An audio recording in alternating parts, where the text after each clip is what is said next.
Today on Upfront with Kaz, my guest will be Colin Nathan, who's one of the top boxing coaches, and he's just joined us right now. So ladies and gentlemen, please stand by as I introduce Makanjani Nathan. And today we talk about Mike Tyson. How you doing, brother? Viva Kaz, how you, bro? Sure, just watching the Mike Tyson clips here. Jeez. Lethal.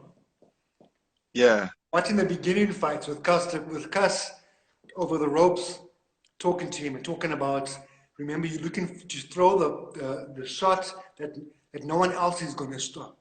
No one else is going to throw. That's a sweet science of boxing. Gus is talking to him the whole time about his mental game, about his, it was incredible. How are you this week? Last week was a bit hectic, bro. Sorry. We fighting for equality. Yeah. The bottom line is we want everyone to be treated equal. That's the bottom line, Yeah, it was just crazy. I mean, the riots and what was going on in America was just very sad. Two things before we start was firstly, I like your haircut, dude. You're looking very smooth. I hope you followed my instructions and self-tutorials. I took the tutorials, I took the clipper, and I went one by one, check me out. I was like, wow, who needs a barber? And then secondly, before we actually get into the whole Mike Tyson story, is that people need to remember when they think about Tyson, they don't actually know that he was a proper student of the game. When he was starting out, he would sit and watch old fights of Jack Dempsey, Joe Louis and stuff. He was a proper student of the game. So, he watched a lot of fights as a kid growing up. And I mean, what I find so fascinating about this whole Tyson story, literally the second he started boxing and the people around him, the whole goal was for him to be champion of the world. And it's just an incredible story that when the second someone walks into their career or their career path, that they're destined to be, when I got into boxing, for example, I wanted to be a great trainer. I never dreamed of, going to this level. But when he walked into the gym, the people around him were like, you know what? This guy's going straight into the gym to learn how to box, to become heavyweight champion of the world. And it happened. But look who he had in his corner. I mean, you had Gus D'Amato, who was like a retired. It was almost like he was on his last wind.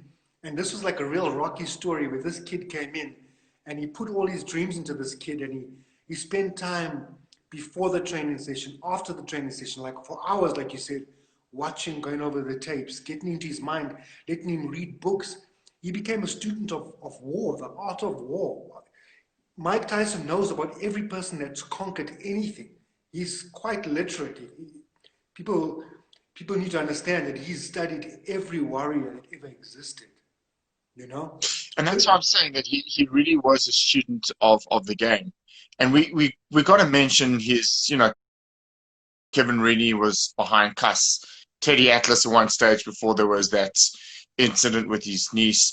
But Tyson was really groomed from an early age to become champion of the world.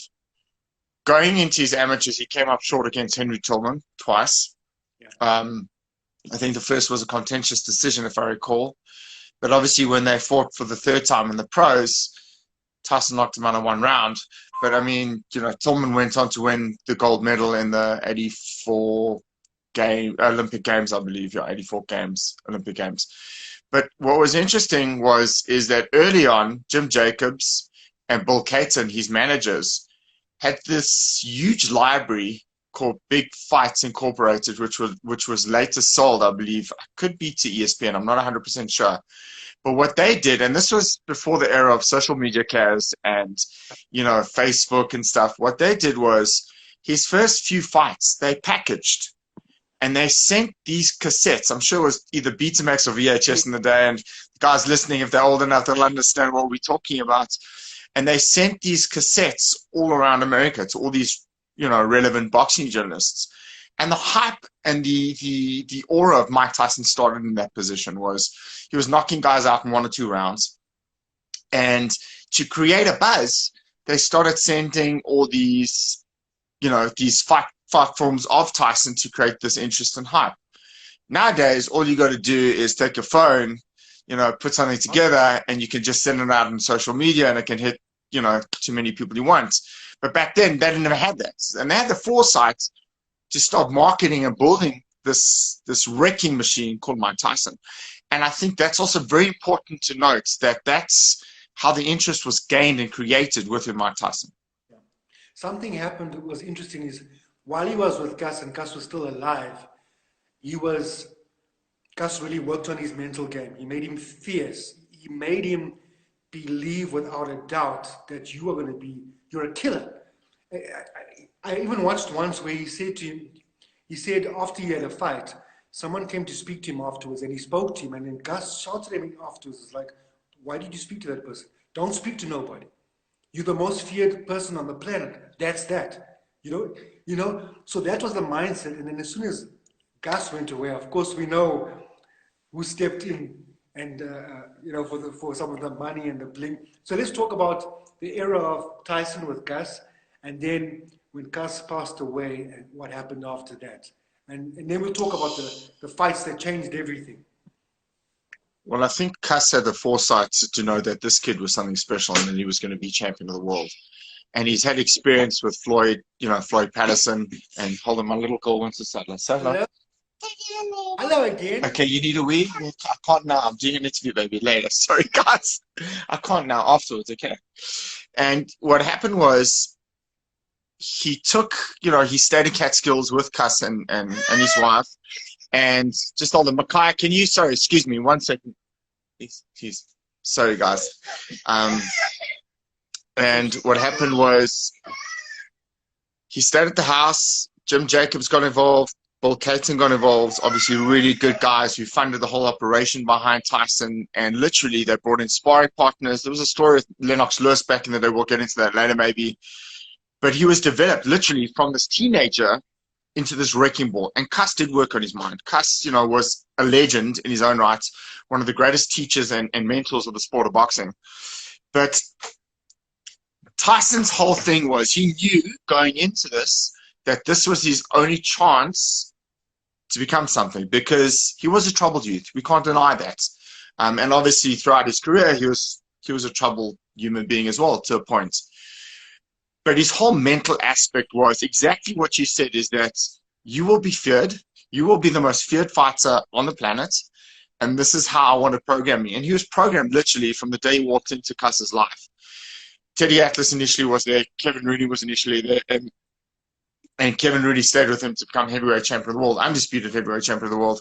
But the way he was matched, the way he was packaged, when I say packaged, with regards to the VHS or Betamax cassettes that were sent around America to create this buzz around him. And the reality is, Kaz, is that he really could fight. I mean, he could really, really fight. And it wasn't just that he could really, really fight. It was that he was knocking guys unconscious. And remember, there's boxing and then there's heavyweights, and guys wanted to watch that kind of brutality. I grew up with the phasing out of the Ali era, and then Leonard came along. But Tyson was knocking guys out, and guys wanted that. Boxing people wanted that. You go to Formula One for thrills and spills. Well, you go to boxing because you want knockouts. And Mike Tyson was giving that at that moment in time before he won the heavyweight championship. So Gus Gus did a lot for that, and for a lot for his psyche. And also, I think, it's just what I think, that Gus had so much good energy. He honestly thought about this literally. He was like, there's no question this kid's going to be heavyweight champion of the world. And he got everyone else around him, including Tyson, to believe it. And then you have enough positive energy, enough forces of energy, and then what happens? You become heavyweight champion of the world. And science proves it, though. Watch who you hang out with. Watch what you think. Watch what you say, because it creates and it manifests. So now, Gus passes away. And then you got the vultures coming. And of course, you get the situation where Tyson, he's so feared and he knocks people out so quickly that he's like, what the hell? I can go and party, I can do whatever I want to. So let's talk about from Cus passing away to when he goes to jail, because he went to jail when he was peaking, and then things changed. Yeah, I mean, Tyson was this wrecking ball, and then obviously after, I believe was it the Bruno fight? No, Bruno hit. So he fired Kevin Reed. Look, let's talk about Tyson's defining fight, I think. Was in '88 when he knocked out Michael Spinks in one round. You got to remember, Michael Spinks beat Larry Holmes not once but twice to become like the linear champion. And although Mike was undisputed champion, the linear championship was still held by Michael Spinks. And excuse me, a lot of people felt at the time that Spinks was the guy to push Tyson to the point where he'd never had gone before. And some people actually favored Spinks to beat Tyson. But what happened was Tyson knocked him out in one round. And he didn't just knock him out, he brutally knocked him out. And that, to me, was Tyson's defining moment in his career, when he knocked out Michael Spinks in one round. And after that, yeah, he fought Bruno. And there was just, he fought, Tony Tubbs in Japan. And he had changed his trainer to Aaron Snowell, who, by any stretch of the imagination, is a great trainer. But Tyson lost that edge. And you could see it going in when he fought Douglas. He didn't prepare. There was, stories floating around that he really wasn't. Why? Now that he's sharing, okay, so this is what I was doing, because now he's gotten so awakened, and he's talked about the truth about everything. He said, I've got to party, I do this before the fight. So now we're like, oh shit, you still managed to keep that level. He's been so honest about what he was up to, though. Shoot. Yeah, we also need to remember that he also knocked out Larry Holmes, which is quite a significant win, even though Holmes has passed it. But Holmes came back and he fought Holyfield, and he did relatively well. He beat Ray Mercer. Larry Holmes' fight, sorry to disturb you, was personal for Larry Holmes beats Muhammad Ali. And I know Correct. Tyson was like, wanted to take out Larry Holmes. Correct. So let's talk about the biggest upset in boxing history in 1919, February. I think it was 12th or 11th, depending where you were in the world, where 42-1 underdog James Buster Douglas knocked out Tyson in 10 rounds. Tyson just didn't look right. You could see it. They walked into the ring. His timing was off. He was slow off the mark. Just couldn't get going. Got knocked out in the 10th round. That was also a defining moment in Tyson's career. He never lost before. He had this label of invincibility, which was totally crushed. And some feel that Tyson was never the same again. Obviously, he came back, knocked out Alex Stewart, knocked out Henry Tillman, and then he was signed to fight Evander Holyfield. Sorry, what was that? The story behind the Buster Douglas, if people don't know about his mum passing away, right? Correct. Correct. One of the last things his mum telling him is that you're going to beat Mike Tyson. So Douglas was put down a few rounds before. So Tyson... Octavio Maria, and the referee, gave him a long count. Interesting, Maria never worked a big fight again after that. But, and it was interesting because after the knockout, Don King tried to overturn the decision with the various sanctioning bodies, and succeeded. I believe it was in 2 sanctioning bodies that were holding the championship for Douglas. But then sanity prevailed, and then obviously Douglas was awarded the decision by knockout, which was correct. But the interesting thing is that Tyson obviously wanted that rematch and never got it because Douglas fought Holyfield. Holyfield knocked him out to win the title, and then it was set. Because remember, had Tyson beaten Douglas, the next fight for him was Holyfield. That never happened because Holyfield got the first shot against Douglas. And then the fight that everyone wanted at the time was Tyson versus Holyfield. And then, of course, Tyson got incarcerated for allegedly raping Desiree Washington. But now, interesting around that time, sorry to disturb you, was the coming of age of Lennox Lewis. So you had Lewis, you have Douglas, you got all these heavyweights starting to come up at the same time. And Lennox Lewis was only respected after a while, because of what happened with the WBC crown and everything else. But so many interesting, it was like chess that was being played. And So carry on. So Tyson goes to jail now, and now obviously the Goes to title. jail. And then, I mean, then there was just a question of who was winning the heavyweight championship. I know, you had Francois Buddha, Bruce Selden, Herbie Hyde having the WBO parts. Riddick Bowe came along. Then obviously Michael Moore. And then what happened was, George Foreman at the age of 44 knocked out Michael Moore. So there was like, you have the title for one fight, I have the title for one fight, and it was like chopping and changing all the time. Frank Bruno became heavyweight champion because remember, Oliver McCall knocked out Lennox Lewis, and then McCall lost to Bruno. So when Tyson came out, he had 2 fights, one against Peter McNeely, which was a flop of a fight, as we all know. Yeah. Then he fought Buster Mathis Jr., and then he got a rematch against Frank Bruno for the BC title. Yeah. Crushed him, and then was going to fight a unified championship against Bruce Selden. Bruce Selden was so scared that he basically fell over in the first round.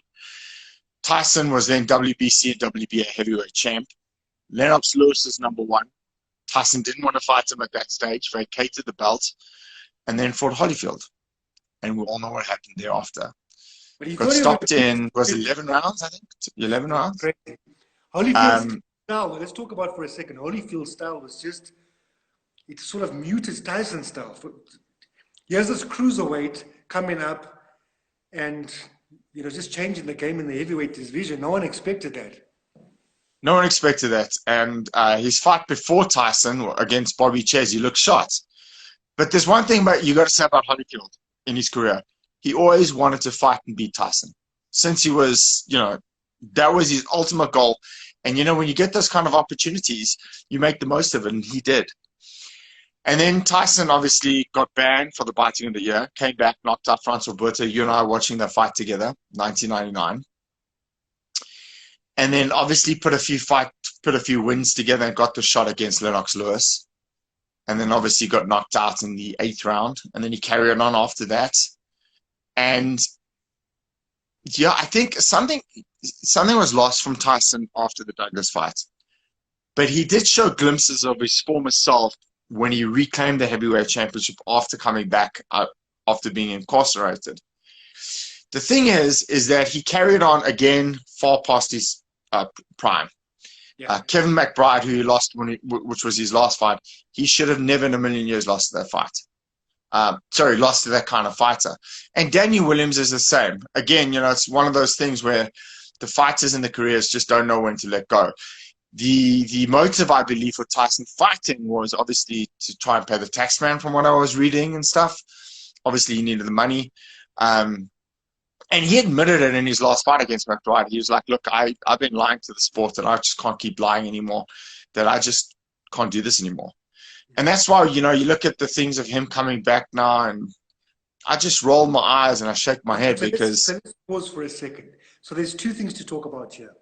Number 1, how important that coach, Gus D'Amato, was. Your team is so important. That guy was a mental... If you just analyze the things that he put into Tyson's head, and if you analyze the power of mental and the team I have around you, that's number 1. So we know things changed definitely. No matter how good Tyson was after that, there's no way Tyson would have gone partying and done everything he did if Gus was still alive. Of course, we can say that, but we don't know. We actually really don't know. But also, we got to make mention of Jim Jacobs and Bill Caton, that whole team. The strong foundation of management around him. There was another thing. Cus died back then, and that broke Tyson. And Jim Jacobs had leukemia, which Tyson didn't know about, and he died kind of almost like suddenly. And Tyson was, these were like father figures to him. Remember, he never had a decent upbringing. So these were like the pillars of strength around this guy. And we also have to make mention that Tyson, he had issues with drinking and drugs. I mean, you can't, maybe not drinking, but the drugs. So and he admits to it. That's the second point I was going to make.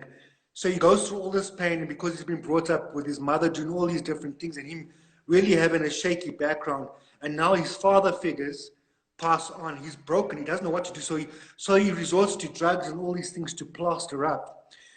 in many ways, before we talk about this comeback for charity or whatever, he's in a better space mentally and spiritually now. So, in some aspect, he's in a good space. I Let's agree. to you. I agree. He just looks happy with his life. He looks content. Um, you obviously watch his hot boxing podcasts and interviews and stuff, and he really looks at ease and at peace with himself. And that's why, Well, when I look at him wanting to can come do that back for you, though. and all this talk of, you get all these ex-champions coming out of the woodwork training and they want to fight him. I shake my head because I think it's sad if that's going to happen. I We really want do. one fight. If he does come back, we want him and Holyfield. That's it. That's the fight that Well, anyone. we want them back as an exhibition. We don't want them back as, a commission with rules and stuff. But also, yes, the other thing is that, are they gonna play nice? Are they gonna play nice? Are they listen, you got two ex-champions of the world. And what's interesting though is that I honestly don't think Tyson harbors any resentment for Lennox or for Holyfield. I mean, you see them interacting. You've seen pictures. You've seen interviews with all three of them around, and they genuinely seem to be friends. Well, Holyfield and Tyson were friends when Holyfield was a cruiserweight, bro. And another thing I wanted to say is, let's just say Tyson comes back, he trains hard enough, he gets his mental right, he gets fit enough. He could, in his mind, want to be the youngest heavyweight and maybe the oldest heavyweight ever. Look, you can never write anyone off. I've heard a lot of people saying never, don't, whatever. But what if? Okay, Kaz, I want to go on a date with Eva Mendes. Do you think my wife Laura is going to allow that? I mean, what you want in life isn't what you're always going to get. And with all due respect, I don't want to date Eva Mendes because I love my wife Laura. But what I'm saying to you is, is that, remember this: Tyson smokes a lot of weed. Which commission in their right minds is going to sanction a guy who's close to 54? In fact, he turns 54 this month, 30th of June, 1966. That was his birth date. So the thing is that which commission in the right mind would sanction that? That's why I'm saying I don't think he fits the criteria to pass a medical test right now because that's his business as well, with all due respect. But the thing is, if he stops, because he could decide, let me just stop doing all of that shit. Because he's got the taste of it. You understand? He wasn't training a year ago properly. He's gotten some sort of taste of it. And I'm just playing devil's advocate with you. I'm not saying he should or he shouldn't. I'm just saying. I think any commission in their right mind to sanction a man who's 54 years old should hang their heads in shame. And the same goes with Holyfield. That's why I'm saying if they want to do an exhibition, by all means, go for it. But I can't see any commission that's got integrity to sanction a fight with Holyfield and Tyson, bearing in mind the age factor and the fact that they're in their 50s. They should have a seniors heavyweight division, bro. A seniors. Well, that's different. That's seniors. That's different. I mean, I can have a senior circuit. That's okay. But I mean, to sanction anything, maybe they can go to a state where there's no commission, and anything gets passed. But I just can't see any commission with integrity sanctioning guys in the 50s to fight. Yeah, but maybe what could happen is we have a senior circuit, but not like it almost like goes back to like amateurs where they got to wear headgear. Do you know what I'm saying? Like 18-pound gloves. An exhibition. Tyson Holyfield. What are the rules? Are they going to wear headgear? I mean, what kind of ounce gloves are they going to wear? I mean, how many rounds, how many minutes per round? So there's I'm all for an exhibition. I think that's great. That's cool. Raise money. Let's raise a lot of money for charity. That's great. But for them to actually compete and think boxing is not an old man sport, Kaz. That's the reality. You've had Bernard Hopkins fight until he was 50, but his last fight we all saw what happened. And we've seen guys fight into their mid to late 40s and have done really well, including Holyfield. But boxing is not an old man sport. Yeah, no, for real. Let's talk about the strengths of Tyson. What do you think made him so resilient, so iconic as a fighter, at his peak? Well, one thing is ferocity, his combination punching, his leverage, his body attack, switching up from body to head coming up. Yeah. He was just, he was bigger momentum. So he'd move his head, pop the jab up, and then go down. Yeah. And his speed and his timing. I think he wasn't used to. I think maybe what happened from the Buster Douglas fight onwards, he wasn't used to getting hit back. He was used to getting in there, throwing that uppercut, that hook, switching to the left, getting out the way. But then you got fighters now that are hitting back, and maybe he wasn't used to that. You know. And also, I think we also need to make mention early in Tyson's career. You need to look at his defense. His defense for a guy of his style of fighting was unique and superb. He had a lot of head movement, bobbing and weaving underneath. His defense was really, really good. And I don't think Tyson gets enough credit for that early in his career with his defense. But again, Tyson's style of fighting was never going to be, there wasn't going to be the word longevity because of the way he fought. He was very ferocious, very aggressive on the front foot. Quite short and stocky with short arms for heavyweight.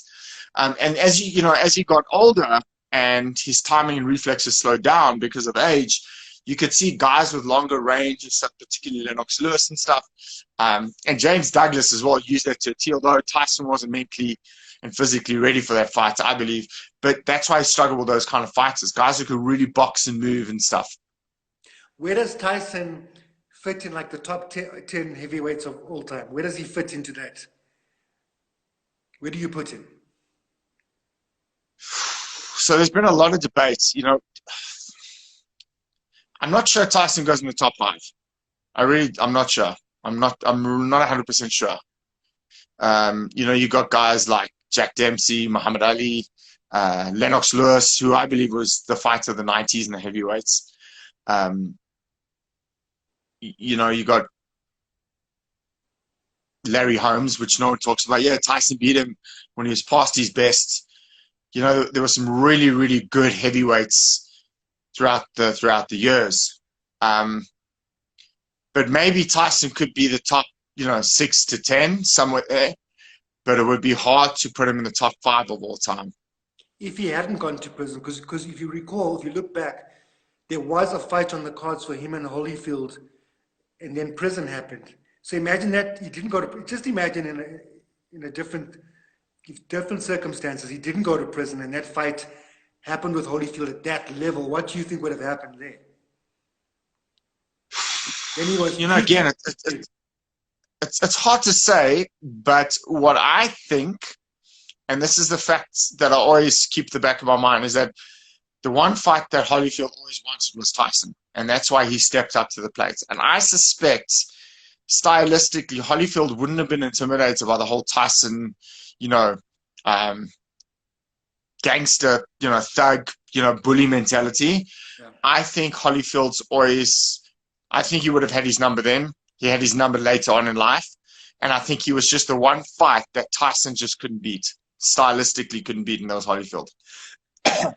So I think, let's agree to say that if he was to come back, let that be a charity fight, because everyone wants Holyfield and Tyson.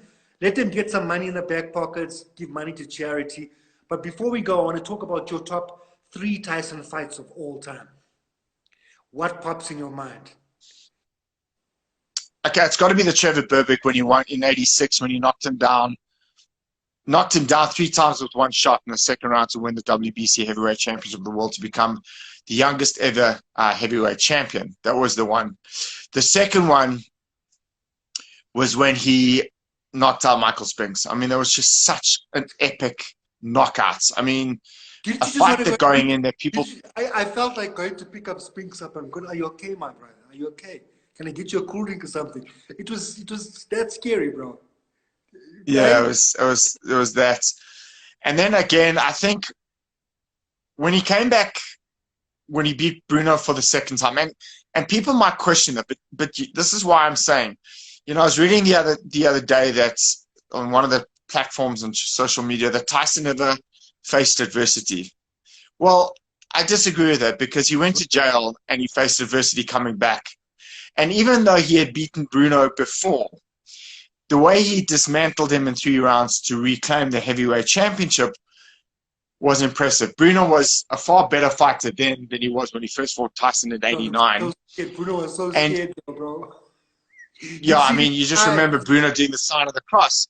But to me, that was also a moment where he was like, look at me, I've come back. And so that was the one time. The other factor to consider, going back on the negative aspect of Tyson, is Tyson, every time he got dropped, he never got up and he won. And that was also another thing. He got 6 losses to his record, all by stoppages. But again, I don't think we should judge Tyson on his last few fights, because that wasn't the Tyson we all knew. But those 3 fights stand out for me. So the Trevor Berbick, when he knocked him down 3 times with 1 shot to win the title in the second round in '86. In '88, when he knocked out Michael Spinks in 1 round. And then when he came back and he knocked out Frank Bruno in, what was it, 96, I believe, or 96, or 95, 96, somewhere there. And that to me was a moment where, like, he faced adversity, he came back and he was like, I'm champion of the world again. And you got to give respect to that. I think it's fair to say he's one of the most impactful fighters of all time. Absolutely. So, absolutely. Before we go, who do you think we should focus on next week? So we can go to Holyfield or Lewis, or we can go back. Tyson. How about Larry Holmes? Hey?